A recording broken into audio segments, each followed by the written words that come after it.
બાપા સીતારામ શરદભાઈ. બાપા સીતારામ. આપણે આજે બેલા ખાતે શરદભાઈની વાડીએ આવી ગયા છે.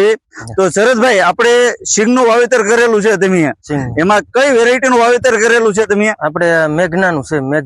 મેઘનાનું વાવેતર કરેલું છે. આપણે એરિનો સીટનું જે મેઘના આવે એનું વાવેતર કરેલું છે. એમાં તમને કેમ લાગ્યું? બહુ સરસ લાગ્યું, બહુ સારું છે. જો સારું છે. ફાલ બાલ ને બધી રીતે કેમ છે? બધી રીતે છોડમાં વિકાસ બહુ સારો છે. છોડનો પાલો સારો છે, પાલનો વિકાસ છે સારો છે, અને ઉત્પાદન માટે સારી વેરાયટી છે. તમને ઉત્પાદન માટે બેસ્ટ.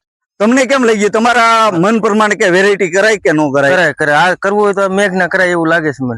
કરવી તો વેરાયટી મેઘના જ કરાય. આવતા વર્ષે મેઘનાનું વાવેતર કરશો કે? મેઘનાનું જ કરવું. મેઘનાનું જ કરશો. આ વર્ષ કરતા આવતા વર્ષે થોડું વધારે કરવું છે. આવતા વર્ષે બીજું તમે વેરાયટી લેવા આવ્યા હતા ઓલરેડી, ત્યારે તમે કઈ વેરાયટી લેવા આવ્યા હતા? અન્ય લેવા આવ્યા હતા, પણ અમને આ સારું લાગ્યું એટલે આ વાવેતર કર્યું. તમે બીજી વેરાયટી લેવા આવ્યા હતા. મારી ભલામણ એ આપણે મેઘના નથી, તમે મેઘના કરી, તમને સંતોષ છો તમારી વેરાયટી. અને આવતા વર્ષે બીજા ખેડૂતને સલાહ આપશો કે આ વેરાયટી કેમ છે? આ જ કરાય. આ વેરાયટી અમને બહુ સારી લાગી. વેરાયટી સારી લાગી, તમને સંતોષ થાય એવી વેરાયટી લાગી છે ટૂંકમાં. અને આનો પાલો થી માંડી બધી રીતે સારા માટે સારું રહે, સિંગ માટે સારું રહે, અને બધી રીતે ક્વોલિટી સારું. અને તમે લાવ્યા હતા તાજા પાયલ સીડ્સ માંથી, મારી દુકાનેથી લાવ્યા હતા. પાયલ માંથી લાવ્યા હતા. તમને વેરાયટી મજા આવી ને ભાઈ? બહુ મજા આવી.